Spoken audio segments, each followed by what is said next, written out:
Hello my dear brothers and sisters, welcome to the Sainik academy. आज हम लोग पढ़ने वाले हैं क्लास 10 साइंस का chapter number 7, how do organism reproduce. Start करते हैं फर्स्ट टॉपिक से। Do organism create exact copies of themselves. तो जो ऑर्गेनिज्म होते हैं वो खुद के एग्जैक्ट कॉपीज क्रिएट करते हैं। देखते हैं। The chromosomes in the nucleus of a cell contain information for inheritance of features from parents to next generation in the form of DNA. तो न्यूक्लियस में जो क्रोमोसोम होते हैं ना, वो कंटेन करते हैं इन्फॉर्मेशन या कैरी करते हैं जो कि पेरेंट्स से नेक्स्ट जनरेशन में जाना है। ठीक है, किसके फॉर्म में? डीएनए के फॉर्म में। अब डीएनए क्या होता है? वो सेल के न्यूक्लियस में होता है, इन्फॉर्मेशन का सोर्स होता है for making protons, for making proteins, sorry, for making proteins. Information क्या होता है? मतलब इन्फॉर्मेशन अगर चेंज है, इन्फॉर्मेशन चेंज ही होगा। तो इन्फॉर्मेशन चेंज है तो डिफरेंट प्रोटीन्स होंगे, उसकी वजह से अल्टर्ड बॉडी डिजाइंस होंगे। ठीक है। फर्स्ट सब topic, the importance of variation. तो इसकी वजह से अल्टर्ड बॉडी डिजाइंस मतलब कि अल्टर बॉडी डिजाइन, तो ये क्या है? वेरिएशन है। तो वेरिएशन का इंपॉर्टेंस, कि वेरिएशन क्यों जरूरी है। ठीक है। Few variants resistant to heat would survive and grow further. Variation is useful for the survival of species over time. तो वेरिएशन यूजफुल है स्पीसीज के सर्वाइवल के लिए। ठीक है। सेकेंड टॉपिक है modes of reproduction used by single organisms, जिसको हम एसेक्सुअल रिप्रोडक्शन भी कहते हैं। तो एसेक्सुअल रिप्रोडक्शन क्या होता है? न्यू जनरेशन जो मतलब न्यू जनरेशन जो है वो अगर सिंगल इंडिविजुअल के थ्रू आते हैं तो उसको एसेक्सुअल रिप्रोडक्शन कहते हैं। ठीक है।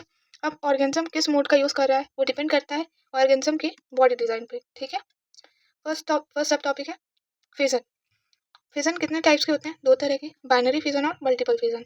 बाइनरी फिजन मतलब कि बाई मतलब टू, तो मतलब कि यहाँ पे जो सेल होगा वो टू सेल्स में डिवाइड होगा या टू डॉटर सेल्स में डिवाइड होगा। इसके example bacteria and protozoa during cell division, amoeba splitting two cells in any plane, leishmania cause colosal Y-like structure at one end of the cell। ठीक है। अब देख लेते हैं binary fission in amoeba and binary fission in लेishmania, जैसे कि आप देख सकते हैं। ठीक है। सेकेंड है मल्टीपल फिजन। मल्टीपल मतलब कि मैनी, तो more than two single cell organisms. इसके example malarial parasite plasmodium, many daughter cells. ठीक है। अब प्लाज्मोडियम देख लेते हैं। जैसे यहाँ पे देख सकते हैं प्लाज्मोडियम कैसे डिवाइड होता है। मल्टीपल फिजन है प्लाज्मोडियम। यहाँ पे न्यूक्लियस है, ये सेल है, ये साइटोप्लाज्म है, साइटोप्लाज्म है, प्रोटेक्टिव वॉल है ये। ठीक है। Many daughter sales produced by multiple fission. Multi fission के द्वारा बहुत सारे डॉटर सेल्स बन गए यहाँ पे। अब डॉटर सेल्स क्या हो गए? रिलीज हो गए। ठीक है। प्रोटेक्टिव वॉल जो थी वो ब्रेक हो गई। यहाँ से एक क्वेश्चन बनता है ईस्ट। तो ईस्ट जो है वो बर्ड्स पुट आउट करता है बाहर, जो कि सेपरेट होकर ग्रो हो जाते हैं। ठीक है। यहाँ से क्वेश्चन आया हुआ है इसलिए मैंने आपको बता दिया। ये बर्डिंग का एग्जाम्पल है। सेकेंड कौन सा एसेक्सुअल रिप्रोडक्शन है? फ्रेगमेंटेशन। ये मल्टी सेलुलर ऑर्गेनिजम्स के लिए होता है, लेकिन सारे, not true for all multi cellular organism, सारे मल्टी सेलुलर ऑर्गेनिज्म के लिए ट्रू नहीं होता। अब किसके लिए है? इसका एग्जांपल देते हैं स्पैरोगायरा, जो कि सिंपली ब्रेक हो जाता है स्मॉलर पीसेस में। कब? जब मैच्योर हो जाता है तब। अब सिंपल ब्रेक्स मतलब कि या पीसेस या फ्रेगमेंट्स में टूट जाएगा तो जो न्यू इंडिविजुअल होगा वो ग्रो हो जाएगा। ऑल मल्टी सेलुलर ऑर्गेनिज्म मतलब अब हम देखेंगे कि मल्टी सेलुलर ऑर्गेनिज्म, सारे मल्टी सेलुलर ऑर्गेनिज्म जो फ्रेगमेंटेशन करते हैं, क्योंकि they are random collection of cells, specialized cells, tissues have organ, place different positions in the body. Cell by cell division is impractical. Basic strategy क्या है? Different cell types, different specialized functions। ठीक है। अभी हम आगे देखेंगे इसको। Spirogyra देखिए यहाँ पे, स्पाइरोगायरा है कैसे ब्रेक होता है ये देखिए यहाँ पे। Mature spirogyra, fragmentation, 3 spirogyra produced, ये स्पाइरोगायरा ही है। Third is regeneration. अब रीजनरेशन समझ आ रहा है, रीजनरेट हो रहा है। Normally depend on being cut, मतलब कट होने पर डिपेंड होता है। इसका एग्जांपल है hydra planaria. Cut any number, जरूरी नहीं है 2 ही नंबर में कट होगा। ठीक है। वो कितने भी नंबर में डिवाइड हो सकता है, कितने भी नंबर में कट हो सकता है। ईच पीस ग्रो हो जाएगा, एक एक पीस मतलब हर एक पीस ग्रो होगा कंप्लीट ऑर्गेनिज्म में। स्पेशलाइज सेल्स, इनके पास स्पेशलाइज सेल्स होते हैं। ठीक है। रीजनरेशन प्लानेरिया देखो, यहाँ पे एक प्लानेरिया, इसको कट किया गया 3 पार्ट्स में। अब इसका ये वाला हर एक पार्ट इसका गायब है देखो, 3 पीस में कट हुआ और ईच पीस देखो ग्रो हो गए, तीनों पीस ग्रो हो गए एक कंप्लीट ऑर्गेनिज्म में। Fourth is budding. बर्डिंग किस में होता है? ईस्ट में होता है। यहाँ से क्वेश्चन आता है हाइड्रा, इसका एग्जाम्पल है हाइड्रा। क्या यूज़ करता है? Regenerative cells for reproduction. Reproduction के लिए रीजनरेटिव सेल्स का यूज़ करता है। बर्ड क्या होता है? As an outgrowth due to budding. Budding की वजह से एक outgrowth. Repeated cell division at one specific site. Tiny individuals full mature detach become new independent individual. ठीक है, बर्डिंग हाइड्रा। तो यहाँ से बर्डिंग मतलब बर्ड आउटग्रोथ मतलब बाहर की तरफ निकलना स्टार्ट हो गया। फिर जब ये फुल मतलब मैच्योर हो जाएगा फिर ये अपने आप डिटैच हो जाएगा, इससे अलग हो जाएगा हाइड्रा से। ठीक है, इसको टेंटिकल्स कहते हैं। Fifth is vegetative propagation. कहाँ होता है? मैनी प्लांट्स कैसे होता है? रूट स्टेम लीव्स डेवलप होते हैं into new plants under appropriate condition. Methods layering grafting. Layering grafting में many plants like sugar cane roses grapes. इसके फायदे क्या, एडवांटेज क्या है वेजिटेटिव प्रोपगेशन के? Earlier earlier produced from seeds. Seed से जल्दी प्रोड्यूस हो जाते हैं। Example banana orange rose jasmine. Lose lost capacity to produce seeds. Seeds को प्रोड्यूस करने की कैपेसिटी ये खो चुके हैं। अनदर एडवांटेज, पहला एडवांटेज तो ये हो गया कि सीड से पहले ग्रो हो जाते हैं। और दूसरा एडवांटेज है plants produce genetically similar enough parent plant all it's characteristics. तो सारे मतलब कि इसके कहने का मतलब ये है जो प्लांट जो प्रोड्यूस हो रहा है वो पेरेंट प्लांट के एकदम एकदम सिमिलर कैरेक्टरिस्टिक्स होती है। ब्रायोफाइलम, ये भी वेजिटेटिव प्रोपगेशन का एग्जांपल है। यहाँ पे आप देख सकते हैं बर्ड। ये टर्म आता है टिश्यू कल्चर। अब हम इसको थोड़ा सा पढ़ लेते हैं, थोड़ा सा इंपॉर्टेंट है इसीलिए। In tissue culture new plants are grown by removing tissue or separating cells from the growing tip of a plant. The cells are then placed in an artificial medium where they divide rapidly to form a small group of cells or callus. The callus is transferred to another medium containing hormones for growth and differentiation. The plantlets are then placed in the soil so that they can grow into mature plants using tissue culture. Many plants can be grown from one parent in disease-free conditions. This technique is commonly used for ornamental plants. Sixth is spore formation, मतलब कि spore का बनना. Specific reproductive parts can be identified. इसके example आते हैं Rhizopus, thread like structure को hyphae कहते हैं. Tiny blob on a stick structure, वही पार्ट होता है रिप्रोडक्शन के लिए. कंटेन सेल्स या स्पोर्स. ब्लॉब्स क्या होते हैं? स्पोरेंजिया. Rhizopus individuals. स्पोर्स क्या करते हैं? थिक वॉल्स प्रोटेक्ट करते हैं. यहाँ पे एक एडवांटेज है जो कि यहाँ से क्वेश्चन भी आया, इसलिए मैं लिखी हूँ यहाँ पे आपको बताने के लिए. तो जो ब्लॉब्स होते हैं वो स्पोरेंजिया होते हैं, तो वही इंडिविजुअल्स होते हैं राइजोपस, मतलब ग्रो हो जाएंगे राइजोपस में. तो यहाँ से क्वेश्चन आता है कि जो स्पोर्स आते हैं उनका फ़ायदा क्या है, मतलब वो क्या करते हैं? तो थिक वॉल होते हैं तो प्रोटेक्ट करते हैं किससे? From another moist surface and can begin to grow. यहाँ पे आप राइजोपस देख सकते हैं, ये स्पोर्स है. ठीक है, तो हमने ए सेक्शुअल रिप्रोडक्शन पढ़ लिया. 6 टाइप्स के होते हैं ये. ठीक है, अब हम लोग पढ़ेंगे third topic which is sexual reproduction. ठीक है, why the sexual mode of reproduction. Sexual mode of reproduction ही क्यों? Reproductive modes allowed more and more variation. Each new variation DNA copy. Two different individuals different patterns. तो variation living organism पे bad effect पड़ेगा, bad effect नहीं पड़ेगा. ठीक है, combination variation, new combinations of variants. Each combination novel होगा, two different individual से बना होगा, इसी को कहते हैं सेक्सुअल रिप्रोडक्शन. मोर कॉम्प्लेक्स होगा, इसलिए इसको स्पेशलाइजेशन मतलब बहुत ज़्यादा स्पेशलाइजेशन भी होगा. Third topic sexual reproduction. First subtopic why the sexual mode of reproduction. Sexual mode of reproduction क्यों? Reproductive modes allowed more and more variation. Each new variation DNA copy. Two different individuals different patterns होंगे, अलग अलग दो individuals के अलग अलग patterns होंगे. Variation living organism पे बैड इफेक्ट नहीं करता है, बैड इफेक्ट नहीं होता है. Combination variation, new combinations of variants. Combination variation मतलब कि वेरिएंट्स के नए कम्बिनेशंस. ईच कम्बिनेशन नॉवेल होगा, दो अलग अलग इंडिविजुअल्स का.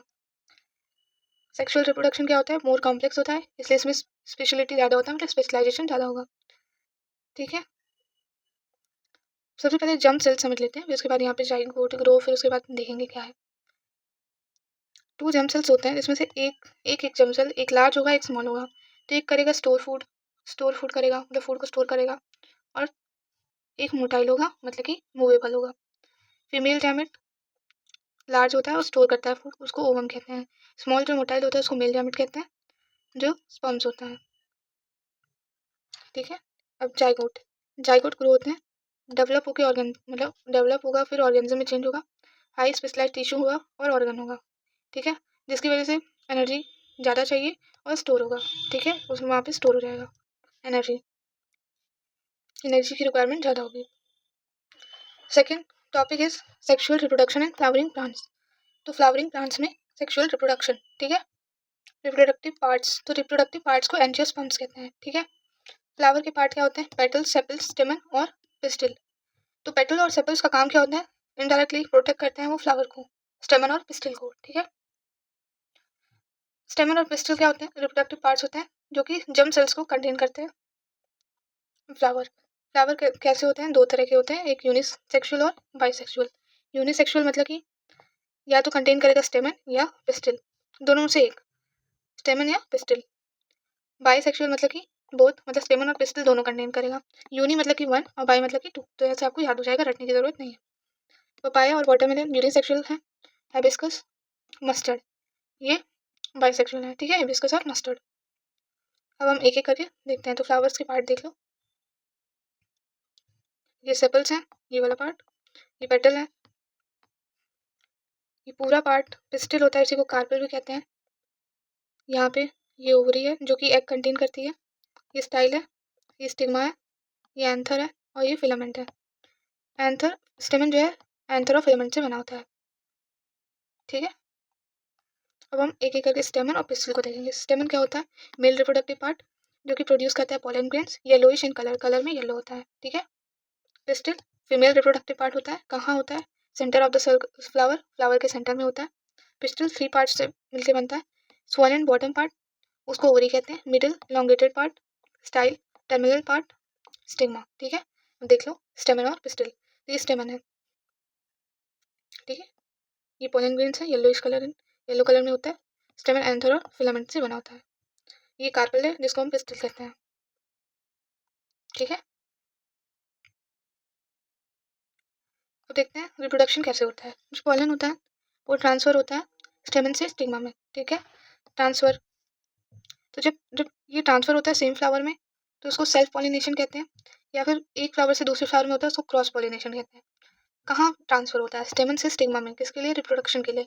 ठीक है, और कौन करता है ट्रांसफर, एजेंट्स करते हैं, कौन से एजेंट्स, विंड, वाटर, ये एनिमल्स।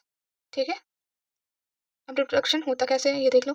पॉलन स्टिग्मा पे लैंड करता है, जहाँ से ट्यूब जो है ग्रो करता है स्टाइल के थ्रू, कहाँ जाता है, ओवरी में। क्यों ओवरी में, ओवरी जो है कैरी करता है फीमेल जर्म सेल मतलब कि एक्सेल, फिर वहाँ पे फ्यूजन होता है जिसमें जाइगोट बनता है। ठीक है, तो जाइगोट जो है डिवाइड होगा सेवरल टाइम किसमें, सेल्स में, जिससे एम्ब्रियो बनेगा, ओव्यूल, ओव्यूल में, ओव्यूल फिर टफ कोटिंग कर लेगा जिससे ये सीड बन जाएगा ओव्यूल, और जो ओवरी होगा वो फ्रूट में ग्रो हो जाएगा। ठीक है, देख लो, ये देखो सेल्फ पॉलिनेशन, यहाँ एंथर है, एंथर में पॉलन होता है, स्टिग्मा में सेम फ्लावर में यहाँ पे जा रहा है।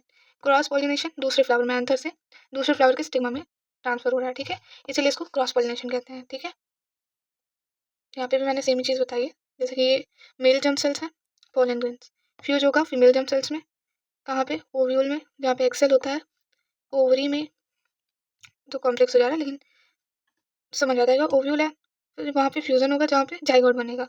जाइगोट क्या होता है, capital to grow new plant, तो न्यू प्लांट बनने के लिए कैपेबल होता है। ठीक है, फिगर देख लेते हैं और अच्छे से समझ आ जाएगा। फर्टिलाइजेशन, यहाँ पे पोलन ग्रेन है, पोलन ग्रेन आ चुका है। ठीक है, स्टिग्मा ये वाला पार्ट, तो मेल जर्म सेल, अब देखो मैंने बताया था एक ट्यूब ग्रो होगी, तो यहाँ पे ट्यूब ग्रो हो रही है ओवरी में, यहाँ पे फीमेल जर्म सेल है एक्सेल, तो यहाँ पे जाके हो जाएगा, मतलब यहाँ पे जाके फर्टिलाइजेशन हो जाएगा, जाइगोट बन जाएगा ये। ठीक है, फीमेल जर्म सेल कहते हैं, फीमेल रिप्रोडक्टिव पार्ट। ठीक है, उसको फीमेल जर्म सेल्स कहते हैं। अब जर्मिनेशन पढ़ लेते हैं, जर्मिनेशन क्या होता है। तो यहाँ पे मैंने कॉटिलिडन, इसको कॉटिलिडन कहते हैं। बंगाल ग्राम मतलब कि जो चना होता है उसको जब हम भिगोते हैं तो उसमें से स्प्राउट निकलता है। ठीक है, फिर वो निकलता है उसी को जर्मिनेट कहते हैं, मतलब जर्मिनेट हो रहा है उस प्रोसेस को जर्मिनेशन कहते हैं। तो जो स्प्राउट निकलता है इसको पल्म्यूले कहते हैं, इस वाले पार्ट को जो कि फ्यूचर सूट होता है, और इस नीचे वाले पार्ट को रेडिकल कहते हैं जिसको फ्यूचर रूट कहते हैं। ये कॉटिलेडन होता है जो कि फूड को स्टोर करता है। ठीक है, ये आप याद रखेंगे। तो हमने sexual reproduction in flowering plants खत्म कर लिया। अब थर्ड टॉपिक है reproduction in human beings. Human beings में रिप्रोडक्शन, तो ह्यूमन किसका यूज़ करते हैं, सेक्सुअल मोड का यूज़ करते हैं।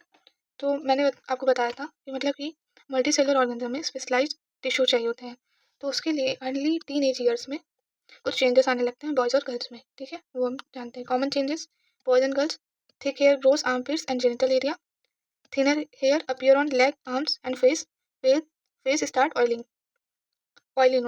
होने लगता है फेस। डिफरेंट चेंजेस, बॉयज़ और गर्ल्स में different changes. Boys, thick hair on face, crack और deepen voice, penis erect. Girls, breast size increase and with darkening of skin of the nipples at the tip of breast. Begin to menstruate. ये जो changes होते हैं ये slowly भी हो सकते हैं और क्विकली भी हो सकते हैं। Why does body show sexual maturation at age? क्यों? क्योंकि multicellular bodies specialize cell types से बने होते हैं, स्पेशलाइज फंक्शंस करेंगे, इसलिए एडल्ट साइज पे होता है। ये जो चेंजेस होता है, चेंजेस, उसको एडोलेसेंस कहते हैं। उस एज में, जिस एज में होता है उसको एडोलेसेंस कहते हैं, कि उसी को प्यूबर्टी भी कहते हैं, ठीक है। ये जब चेंजेस होने लगते हैं तो उसको प्यूबर्टी कहते हैं।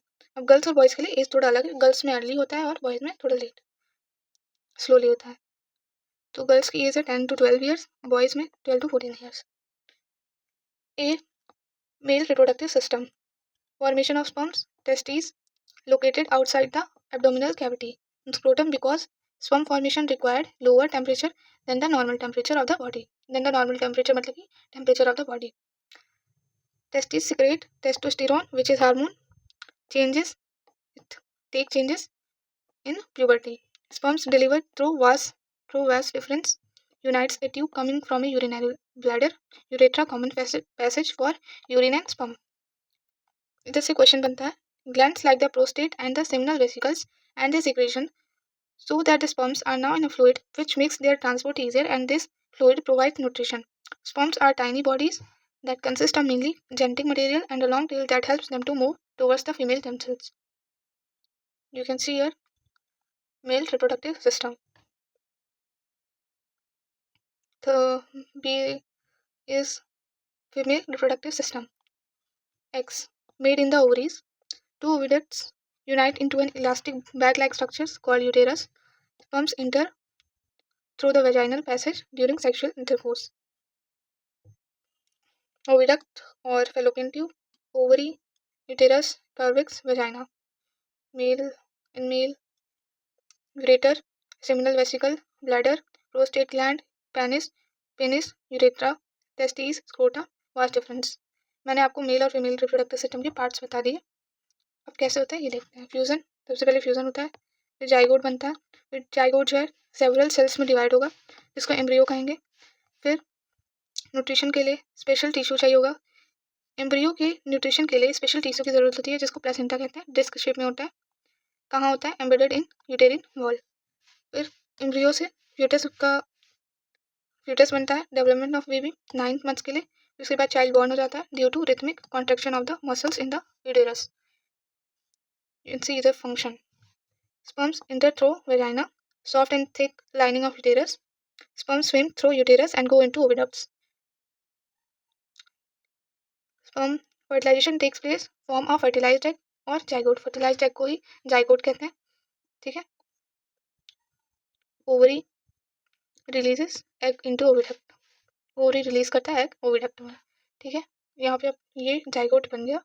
उसके बाद implantation of embryo in the uterus, uterus में एम्ब्रियो का implantation. A ball of hundreds of cells is formed. It is now called an embryo. Embryo gets embedded in the soft and thick lining of uterus. This is uterus. Zygotes divide repeatedly to form a ball of cells which moves down the oviduct. Zygote fertilized egg इधर से जाता है, उसके बाद यहाँ पे आके embedded होने लगता है, मतलब इकट्ठा होने लगता है, ठीक है। उसके बाद ये प्लेसेंटा है जो कि यूटेरिन में एम्बेडेड होता है, ठीक है। ये यूटेरस है और ये वाटरी लिक्विड है। फिर देख सकते हैं आप लोग जाइगोट, एम्ब्रियो एंड फ्यूटस। तो हमने पूरा पढ़ लिया, ठीक है। अब पढ़ेंगे C, what happens when the egg is not fertilized. क्या होगा अगर एग फर्टिलाइज नहीं हुआ तो? एग इज नॉट फर्टिलाइज्ड तो लिव्स फॉर 1 डे, एक दिन के लिए जिंदा रहेगा। Ovary 1 egg released every 1 month. Uterus prepares itself every month to receive a fertilized egg. तो यूटेरस अपने आप को प्रिपेयर करता रहता है कि एवरी मंथ, हर मंथ, कि वो एक मतलब फर्टिलाइज्ड एग रिसीव करेगा। तो it's lining becomes thick and spongy. उसकी लाइनिंग प्रिपेयर करता है कि नरिश करने के लिए उसको, किसको, जाइगोट को। इसलिए उसकी लाइनिंग क्या होती है, थिक और स्पॉन्जी होने लगती है, made up of blood and blood vessels. Nourishing the embryo if the fertilization had taken place. Nourish करेगा एम्ब्रियो को, जाइगोट को नहीं, मैंने बोला जाइगोट को नहीं होगा। नरिशिंग द एम्ब्रियो, एम्ब्रियो को नरिश करेगा अगर फर्टिलाइजेशन हुआ। अगर नहीं हुआ तो लाइनिंग नीडेड फॉर लॉन्गर। तो ज़रूरी नहीं है कि लाइनिंग नीड होगी, लंबे समय के लिए लाइनिंग की ज़रूरत नहीं है। इसलिए lining slowly breaks and comes out through vagina in the form of blood and mucus. इसीलिए जो लाइनिंग होती है वो धीरे धीरे ब्रोक होने लगती है, और टूटने लगती है, ब्रेक होने लगती है, और वेजाइना के थ्रू बाहर आती है in the form of blood and mucus. ये जो साइकिल होती है एवरी मंथ, पर मंथ होती है, हर महीने 2 to 8 days के लिए मेंस्ट्रुएशन इसी को कहते हैं। मेंस्ट्रुएशन भी मतलब 2 तरह का होता है, जैसे एक मिनार्क होता है, एक होता है मिनोपॉज।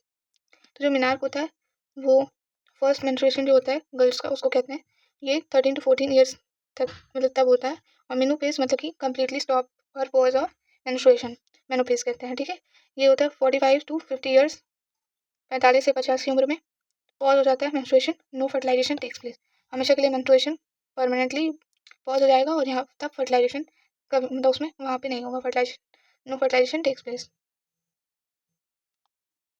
ठीक है। तो ये थिक लाइनिंग ऑफ यूटेरस है, जो कि यूटेरस प्रिपेयर कर रहा है एम्ब्रियो को नरिश करने के लिए। तो अगर फर्टिलाइजेशन नहीं होता है तो thick lining of uterus break down. तो जो लाइनिंग, थिक लाइनिंग होती है यूटेरस की, वो टूट जाती है, तो ब्लीडिंग अकर्स, तो ब्लीडिंग होता है, ठीक है।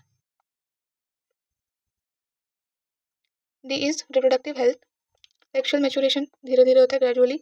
सम diseases can be transmitted sexually. क्या होते हैं वो, bacterial infections like viral infections, warts and HIV AIDS. Prevention, इससे बचने के लिए condoms for the covering of penis. Sexual act leads pregnancy, sexual act pregnancy lead करते हैं, तो उसको प्रिवेंट करने के लिए प्रेगनेंसी को 3 मेथड्स होते हैं, कॉन्ट्रासेप्टिव मेथड्स 3 होते हैं, मैकेनिकल बैरियर्स, हार्मोनल बैरियर्स, और तीसरा है सर्जिकल मेथड्स। मैकेनिकल बैरियर्स में क्या होता है, sperm does not reach the egg. Second, hormonal barriers, by changing the hormonal balance of the body so that eggs are not release and fertilization action can not occur. इसमें hormonal barriers में क्या होते हैं, oral pills होते हैं, time to time लेना होता है डॉक्टर की प्रिस्क्रिप्शन में, ठीक है। और कॉपर टी या लूप होता है, जो कि यूटेरस में यूज होता है टू प्रिवेंट फ्रॉम प्रेगनेंसी। ये यूज़ करते हैं ट्रेंड नर्स या फिर डॉक्टर। इसके साइड इफेक्ट्स जो होते हैं, due to irritation in uterus, male vast difference can be blocked, so fertilization cannot occur. Female fallopian tube blocked, so fertilization cannot occur. Third method is surgical methods, which जिसको use करते हैं, ये जो blocks होते हैं ना, vast difference और fallopian tube को भी ब्लॉक करने के लिए ये सारे मेथड्स सर्जिकल मेथड्स होते हैं। लेकिन इसके इनके साइड इफेक्ट्स भी हैं, cause infections and other problems if not perform properly. Unwanted pregnancies को कम कर मतलब प्रिवेंट करता है। किस लिए यूज होता है सर्जिकल मेथड, अनवांटेड प्रेगनेंसीज के लिए। फीमेल फिटोसिस भी होता है। हेल्दी सोसाइटी क्या होती है, मतलब कब होगी healthy society, female male sex ratio balanced. जब फीमेल और मेल सेक्स रेशियो बैलेंस होगा तब। तो हमारी सोसाइटी में फीमेल फेटिसाइड बहुत किया जाता था, तो उसके लिए हमारी गवर्नमेंट ने बहुत सारा एक्ट भी किया है। और फीमेल फेटिसाइड मतलब कि पहले ही पता लगा दिया जाता था कि कौन सा मतलब गर्ल है या बॉय, ठीक है। और फीमेल को मार दिया जाता था। फेटिसाइड मतलब कि फीमेल फेटिसाइड मतलब कि जब वो फ्यूटस ही है, ठीक है, तभी उसको मार दिया जाएगा, किल किया जाता है, ठीक है। Killing of girls foetus. Birth control, reproduction, तो बर्थ कंट्रोल करना है, तो रिप्रोडक्शन से क्या होता है, organism increase their population, organism अपनी पॉपुलेशन को इंक्रीज करते हैं। Rates of birth and death in a given population will determine its size. Human population, expanding population makes it harder to improve everybody's standard of living, जिसकी वजह से inequality होती है society में, ठीक है। हमने पूरा चैप्टर पढ़ लिया, एंड थैंक्स फॉर वॉचिंग।